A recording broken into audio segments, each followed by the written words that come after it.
Ito na nga, talagang hindi papadaig ang Taiwan dahil sa kabila ng mga hamon na kanilang kinakaharap, matapang na sinabi ni Taiwanese President Lai Ching-te na handa sila upang gawin ang counter-offensive sa China kapag inatake nito ang Taipei.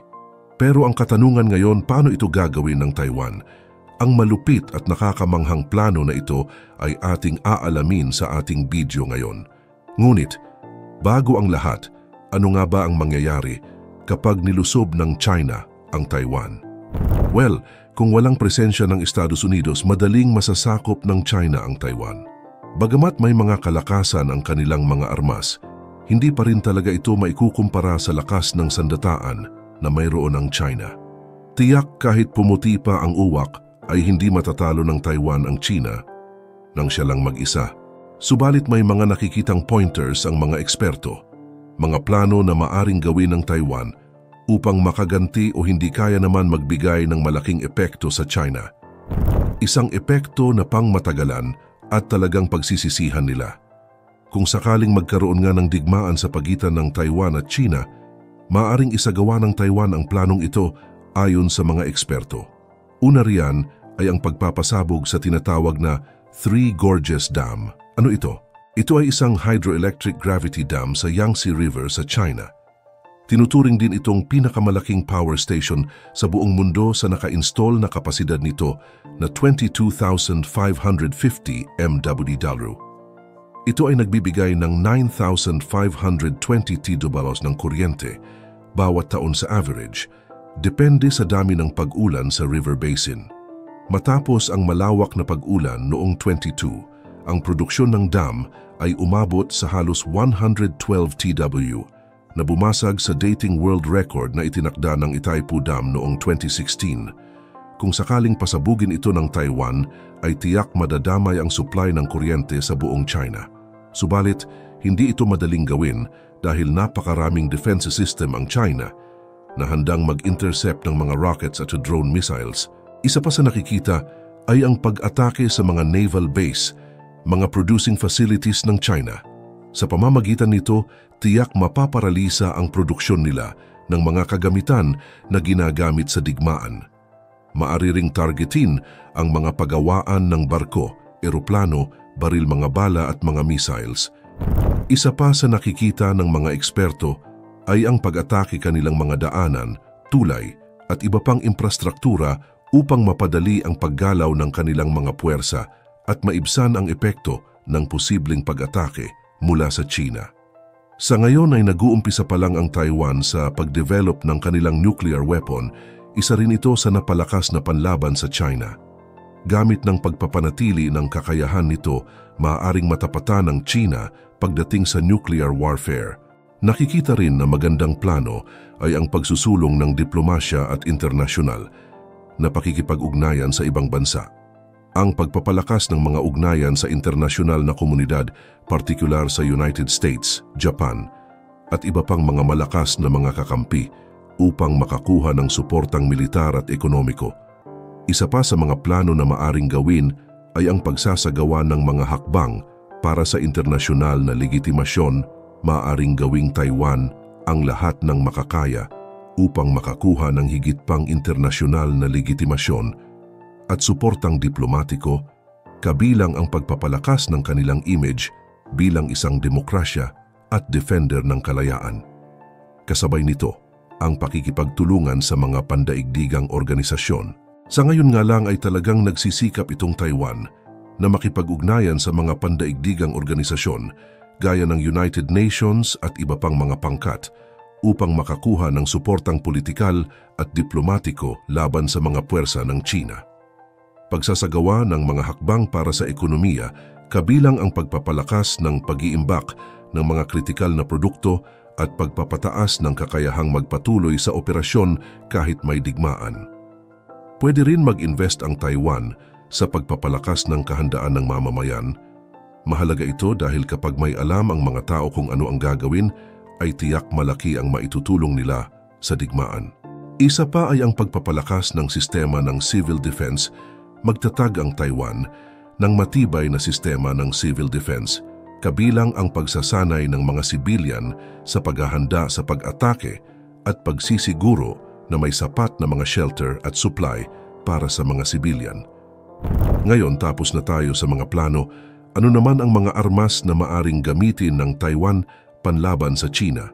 May mga sandata sila na tiyak mapapatulala kayo sa galing at lakas na riyan ang nasa hanap ng mga eroplano. Ang F-16 Fighting Falcons, nakilala sa mabilis na takbo at kayang magdala ng maraming missiles sa isang bagsakan lang. Nariyan din ang Mirage 200, isang air defense combat ng Taiwan. Malakas ito at talagang magagamit sa digmaan. Sa karagatan naman, nariyan ang Knox-class frigate na mabilis at may malakas na anti-ship missile defense. Sa anumang pagkakataon, hindi rin papatalo ABG Chengkung class frigate na ginagamit sa mga reconnaissance mission. Ang Kangding-class frigate may kalakihan na kayang magsakay ng napakaraming tao. Sa missiles naman, nariyan ang Xiongfeng 2 anti-ship missile, Tianqian 2 air-to-air missile, Tiankung 3 surface-to-air missile. Sa mga artillery, ang M109, a 6 Paladin self-propelled howitzer, at ang M110A2 203mm self-propelled howitzer. Kasama rin diyan ang multiple launch rocket system. Ito ang mga modernong armas at sandata na inaasahang magbibigay ng kapangyarihang militar sa Taiwan upang ipagtanggol ang kanilang teritoryo at soberanya laban sa mga banta mula sa China. Ang kombinasyon ng mga ito kabilang ang kanilang mga estratehiya sa pangdepensang pagkilos. Ang magiging susi sa Taiwan upang mapangalagaan ang kanilang independensya. Kung pinag-usapan natin kung ano ang mga lugar at kung gaano kahanda ang China sa digmaan, alamin naman natin ang mga lugar na maaaring targetin ng China kapag nagsimula ang tensyon. Ang mga militar at naval na base, lahat naman siguro alam na kapag pinatay mo, maaaring focus ang Taiwan sa pagtatanggol at pagpipigil sa mga katagalugan at politikong sentro ng militar at naval na operasyon ng China. Ang mga naturang target ay maaaring maging bahagi ng isang komprehensibong stratehiya ng Taiwan upang makapagtagal at makabuo ng advantage laban sa paglusob ng China. Gayunpaman, ang mga detalye at implementasyon ng nasabing estratehiya ay maaaring maging sensitibo at kailangan ng masusing pananalapi. Sa paghahanda ng Taiwan sa hindi pantay na laban sa mas malakas na kapangyarihan ng China, kanilang nilalayon ang diskarte ng asymmetric warfare kung saan kanilang ginagamit ang kilalang taktika tulad ng pakikidigmang gerilya at pag-atake sa mga supply chain. Ito ay isang diskarte na matagumpay na ginamit sa kasaysayan ng mundo tulad ng Vietnam War at ang pagkatalo ng Taliban sa puwersa ng Estados Unidos sa Afghanistan.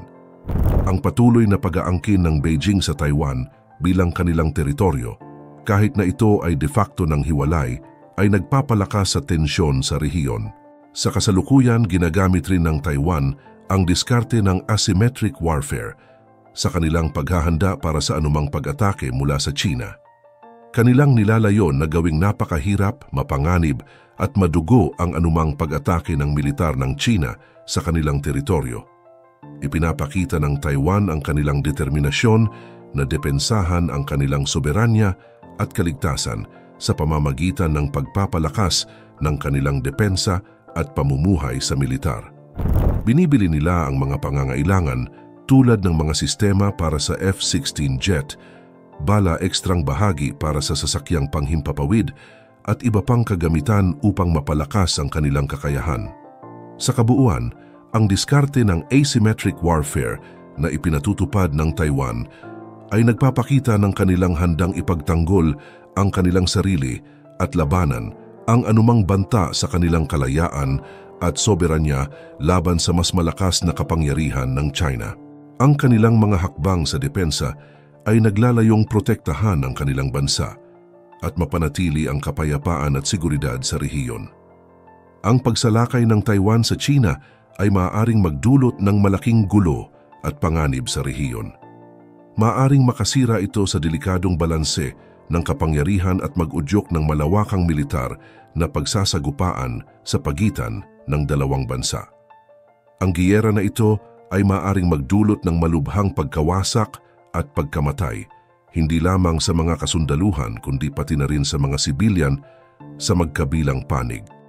Ang Taiwan ay mapapalapit sa pagkawasak ng kanyang mga pangunahing infrastruktura at ekonomiya. Habang ang China ay may mas malaking militar at resources, maaaring magkaroon ng matagal at mapait na digmaan. Ito ay maaaring magpabagsak sa Taiwan na maaaring mawalan ng kanyang pangunahing mga lungsod, transportasyon at komunikasyon. Ang kanilang maliliit na ekonomiya at mabubulnerable na sistema ay maaaring lubos na maapektuhan. Ang isang gera sa pagitan ng Taiwan at China ay makakasira rin sa pandaigdigang ekonomiya. Ang dalawang bansa ay may malapit na ugnayan sa komersyo at manufacturing, kaya ang anumang pinsala sa kanilang mga operasyon ay maaaring magdulot ng pansamantalang pagkaantala at kawalan sa buong global na supply chain. Sa kabuuan, ang pagsalakay ng Taiwan sa China ay maaaring magdulot ng malubhang pagkawasak at kawalan ng buhay, pati na rin ng pangmatagalang epekto sa seguridad, diplomasya at ekonomiya sa buong rehiyon. Ang mga bansa at organisasyon sa buong mundo ay maaaring umatake sa Taiwan bilang pagtutol sa kanilang agresibong aksyon. Kaya't malaki ang panganib at maaaring hindi maging matagumpay ang anumang pagsubok ng Taiwan na umatake sa mas malaking at mas malakas na China. Sa huli, ang estratehiya ng Taiwan laban sa China ay nakatuon sa pagpapalakas ng kanilang militar, diplomasya, ekonomiya at kahandaan ng mamamayan upang maipagtatanggol ang kanilang independensya at teritoryo. Ang kombinasyon ng mga ito ay magiging kritikal sa paghahanda at pagharap ng Taiwan sa posibleng digmaan laban sa mas malaking at mas makapangyarihang China.